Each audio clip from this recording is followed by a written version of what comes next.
Bonjour, bonjour à tout le monde. Ange Prisca Déanzo, Ange Prisca le blog, défibrillateur des réseaux sociaux. Ange la légende. Si. Je suis une légende vivante. Vous allez bien. Moi, je vais bien, mais je là sont fatigués. Oh. Ah, je suis en déficit de sommeil. Il ne peut pas dormir. Parce que si tu dors, l'argent passe. C'est ça qui est un problème aussi. Et les factures sont là, le loyer est là. Si, ça va. Tu as mis un pouce, tu as liké la vidéo, tout va bien. Cette semaine-là, ça va beaucoup défibriller. Donc, je vous mets déjà en garde. Si, je vous mets déjà en garde. Si vous savez que vous ne pouvez pas laisser, attendez l'autre semaine. Peut-être l'autre semaine, ce sera moins. Avant de commencer cette vidéo-là, pour ne pas que j'oublie, je tenais à souhaiter un joyeux anniversaire à Natacha depuis le Gabon. C'est une mind people. Oui. Ça va, tes deux enfants vont bien. Tu es une femme courageuse. D'accord? Quel que soit ce que tu traverses, tu vas y arriver. Joyeux anniversaire à toi. Elle a fêté son anniversaire le vendredi dernier. Elle m'a envoyé un message. Et puis, je dis, bon, quand je vais enregistrer de nouvelles vidéos, je te ferai un petit coucou. Donc, joyeux anniversaire, Natacha. On embrasse tout le Gabon. Vous allez bien là-bas. Libreville. C'est Libreville, non, Gabon, là. Faut pas y mentir ici. Oh. Si c'est pas ça, débrouillez-vous. C'est qu'est-ce que c'est le Gabon? Bon, j'ai fait une vidéo sur cette histoire des Jeux Olympiques par rapport au choix du président Macron qui s'est porté sur la chanteuse Aya Nakorama. Je sais pas, les amis, ne vous fatiguez pas, j'aurai toujours du mal à prononcer son nom. Donc prenez ça comme ça, c'est question on se comprend. Donc, j'ai répondu sur la question. Et puis j'ai fait un parallèle avec la Côte d'Ivoire, la situation sociopolitique qui se passe en Côte d'Ivoire. Je vais revenir ici vous expliquer les choses clairement. Et je tiens à ce que cette vidéo-là, vous vous asseyez. Laissez tout ce que je vais dire comme... Mais essayez d'épuiser dans votre esprit l'intelligence, le dernier brin d'intelligence qui sommeille encore en vous. Et puis, prenez ce que je vais dire là avec un esprit de sagesse. Et puis, vous allez revoir votre copie. Dans la vidéo, j'ai dit qu'ils n'ont qu'à faire appel à Céline Dion et à Garou. Les abonnés disent, mais Céline Dion et puis Garou, là, ils ne sont pas français. Mais, mes amis, moi-même, je sais que Céline Dion et puis Garou ne sont pas français. Avec leur vocabulaire, là, leur accent, là, même bébé même sait qu'ils ne sont pas français. En tout cas, ils ont l'accent du Québec. Donc, je pense que c'est là-bas ils sont. Tant qu'à faire, c'est pour m'amuser même. En fait, c'est pas pour m'amuser, mais c'est pour vous dire que, en fait, je vous dis le problème. Parce que Céline Dion et Garou, eux, ils sont blancs. Vous savez, écoutez bien le message que je vais parler. Le problème même, c'est pas l'individu. Aya Nakorama, là, c'est pas elle le problème. C'est la couleur de sa peau et puis ses origines. C'est ça. Aya Nakorama serait d'origine rwandaise, ou même burundaise, ou même capverdienne. Ça passerait mieux. Ça passerait beaucoup mieux. Mais elle est d'origine malienne. Les Blancs ne veulent même plus voir même les Maliens même devant les yeux. Non, mais je vous dis. En fait, le problème même des Blancs, les Français, leur problème là, ils ne veulent plus nous voir. Ils sont rassasiés de nous. Dès qu'ils voient, quand ils ont dit Aya Nakorama là, ça leur rappelle, vous les Maliens, vous qui avez gâté Aubervilliers, puis vous avez gâté, comment on appelle la ville là même, Montreuil là. On vous a donné les maisons, et puis vous avez fait de ces maisons là des taudis, des villages là. Si, comment on appelle? Ils ont un système ici, là, on appelle ça foyer. Donc, quand ils voient votre Aya là, en fait, ils ont de mauvais souvenirs. On a gâté notre nom. Les Blancs ne veulent plus de nous. La vérité même là. Les Blancs ne veulent plus de nous. Et je vais faire ça en 2 vidéos, vous allez comprendre. Suivez mon regard. Dans la vidéo que j'ai fait sur Aya Nakorama, là, j'ai parlé aussi de la Côte d'Ivoire. J'ai essayé de faire un parallèle. J'ai dit dans la vidéo que vous étiez très hypocrite. Surtout vous les Ivoiriens qui avez critiqué le fait que les Français se soient levés et ils disent qu'eux ils ne veulent pas voir une Africaine au JO. Vous vous êtes fâchés. Pourtant je vous ai dit que ce que vous êtes en train de faire en Côte d'Ivoire là, c'est pire. En Côte d'Ivoire, vous dites que le président du PDCI actuel là, Tidiam Thiam, vous dites qu'il n'est pas ivoirien.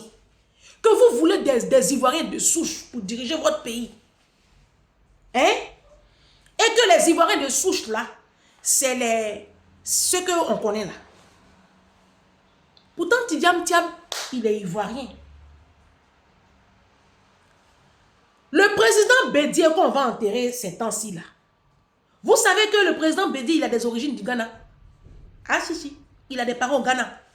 Là même, ils ont envoyé une délégation au Ghana. Ils vont venir à son enterrement. Les Ghanéens vont venir. Mais il a dirigé la Côte d'Ivoire. Ça n'a pas dérangé quelqu'un. Il a dirigé le PDCI de bras de fer. Depuis la mort de son papa Oufoué. Ça n'a pas dérangé quelqu'un.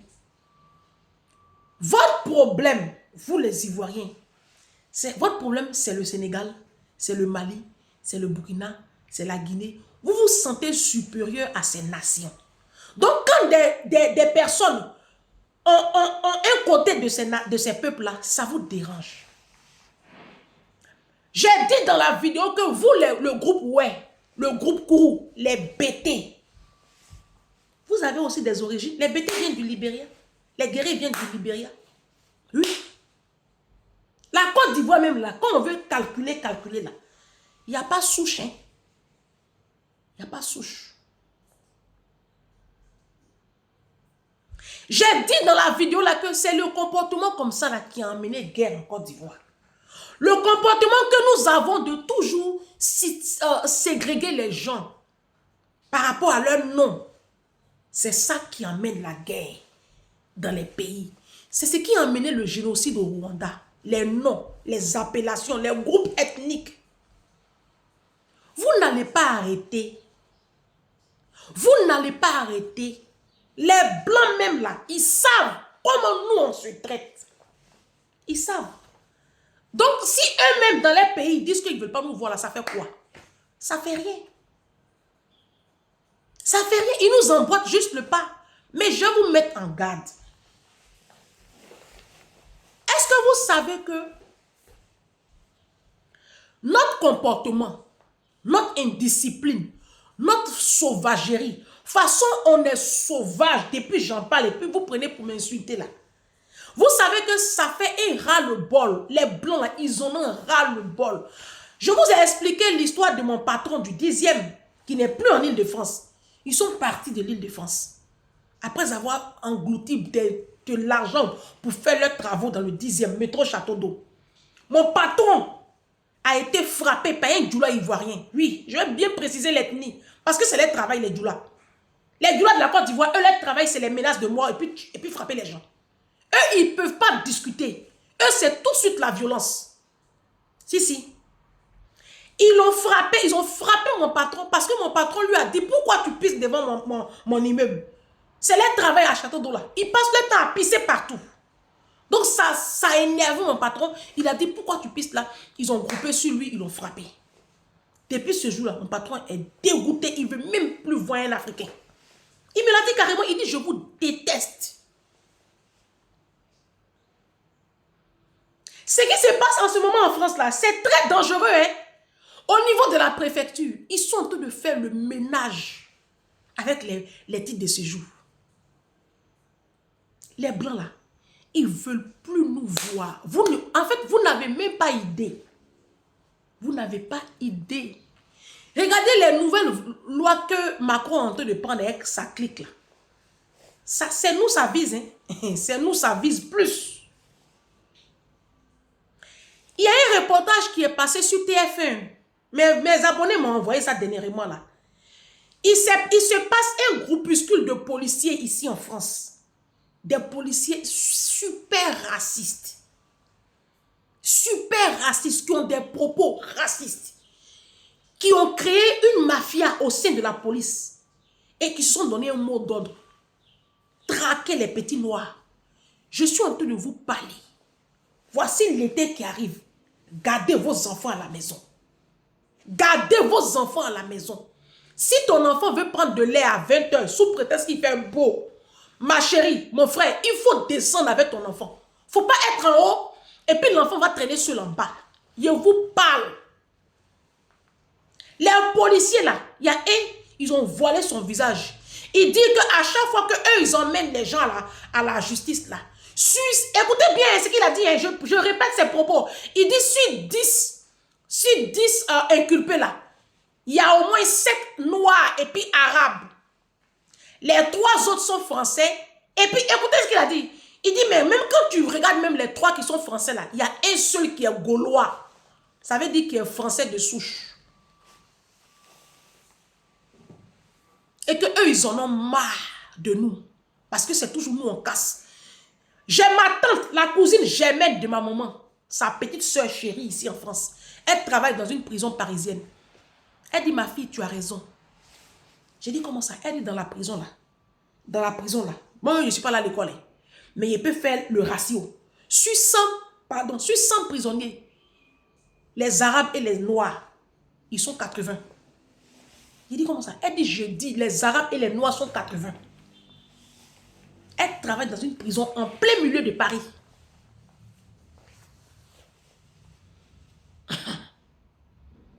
Je vous parle de quelque chose. Hein.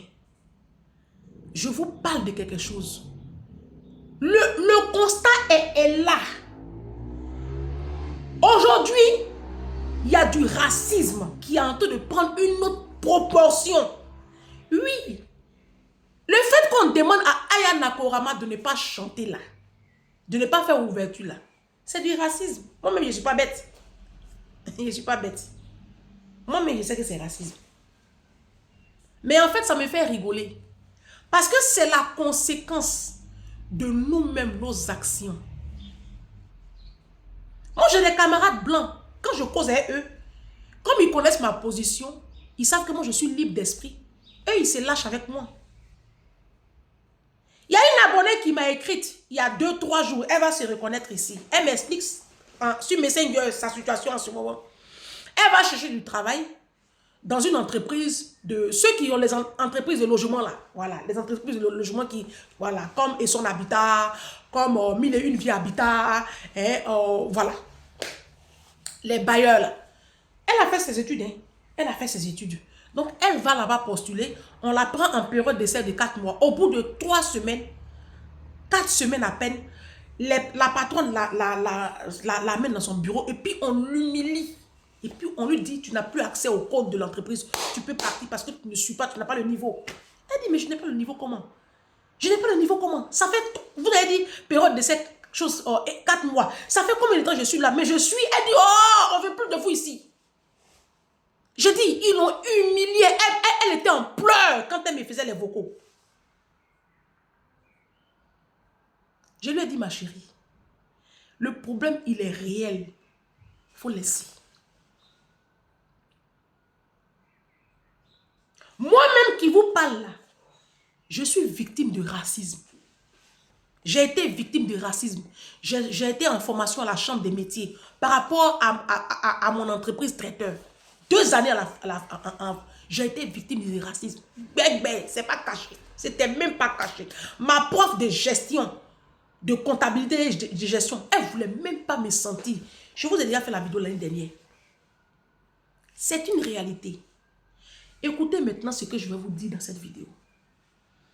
Écoutez-moi très bien, peuple africain. Écoutez-moi bien. Si vous êtes malin, vous allez... Moi, je suis une visionnaire. Les Blancs sont en train de nous verrouiller. Il dit, d'ici encore 10 ans, écoutez-moi bien, d'ici encore 10 ans, même CDI, on ne va plus signer. Vous savez pourquoi? Parce qu'ils sont fatigués de nous. Nous sommes des voleurs. On vole dans les magasins quand ils nous prennent comme caissières, comme rayonniste dans les rayons de Carrefour, Lidl, caissière. Même, on va te mettre même à la caisse d'une boulangerie, d'une pâtisserie, tu vas te détourner. Nos maris, nos frères qui sont livreurs, qu'on prend comme livreurs, eux, ils ont créé un système, on appelle ça tomber des camions. C'est des détourneurs, c'est des voleurs. On vole, on magouille, on est malhonnête. Même les infirmières, les aides-soignants, elles volent. Elles volent les produits, les boîtes de gants. Elles volent. Il dit, on vole, on est affiché. Ils savent ça. Et puis, on est indiscipliné. On est malhonnête jusqu'à... Donc, maintenant, là, ils ne veulent plus de nous dans les entreprises. Je vais vous donner un conseil. Et ce conseil-là, je vous ai dit au début de la vidéo, faites travailler le petit soupçon d'intelligence qui sommeille encore en vous. Réveillez-le. Vous qui avez l'argent pour acheter maison, vous qui êtes ici à la diaspora, notamment en France, qui avez l'argent pour construire en Afrique, pour construire immeuble, pour porter Louis Vuitton, si vous êtes malin, prenez cet argent-là. Mettez de côté, vous allez mettre vos enfants dans l'école privée. À partir de 6e, à partir de la 5e, ton enfant doit intégrer une école privée. Parce que si nos enfants restent dans l'école publique jusqu'en terminale, et puis après terminale, ils vont dans l'université publique, je vous dis, CDI, ils ne vont jamais avoir. Nos enfants auront bac plus 5, bac plus 4, et puis ils vont travailler au McDo en CDD. C'est moi qui... Vous allez vous rappeler du contenu de cette vidéo-là dans 10 ans. Vous allez dire, ah, dans 10 ans, 15 ans, vous allez dire, la fille là, elle avait parlé. Ce qui va sauver nos enfants, ce qui va sauver nos enfants dans leur CV, ce sera le nom de l'école, l'établissement où ils ont eu leur bac, où ils ont eu leur BPC, où ils ont eu le bac, et puis l'école privée, la grande école d'ingénieurs qu'ils auront intégré après le bac. Je vous dis, c'est ça qui va faire la différence. Les petits noirs ici en France, dans 10 ans, dans 15 ans, qui seront acceptés dans les entreprises en CDI, ce seront des petits noirs, des petits africains, qui ont un certain cursus scolaire un peu bon, dans les bonnes écoles de renom où il n'y a pas trop la racaille. Et puis si vous pouvez, vos lieux d'habitation où vous habitez, puis on est affiché là, les Sarcelles, les Saint-Denis, les Aubervilliers, les Tarterets à Corbeil-Essonnes, Évry, les conneries qu'on connaît là. Si vous êtes malin, commencez à chercher une route pour quitter là-bas, avant que vos enfants n'aillent. Je vous parle, les Blancs, ils sont fatigués. La police française est en train d'être raciste. Moi, j'ai emmené ma fille dernièrement là. C'est quand vendredi, c'était le pont. J'ai emmené ma fille à la fête foraine ici, à côté de mon petit village ici. On a croisé, elle aime beaucoup la police. On a croisé la patrouille de police, là, ils étaient assis dans la voiture. Elle s'est approchée pour les saluer. Je me suis approchée aussi. On était tombé sur deux policiers très racistes. Si ils nous ont calculé, au retour, je croise ma copine blanche. Elle est d'origine polonaise, mais elle est française. Je la croise avec ses 2 enfants. Donc, on revient au retour. Ils sont arrêtés à la même place. Donc, ma copine s'approche avec ses 2 enfants. Mais ils ont ouvert la portière pour embrasser elle, ses enfants. Arrivé devant, j'ai interpellé ma copine et puis je lui ai expliqué la situation. Elle dit, mais Ange, avec toi, je vais être claire. En fait, ils ne veulent plus vous voir. Vidéo numéro 1.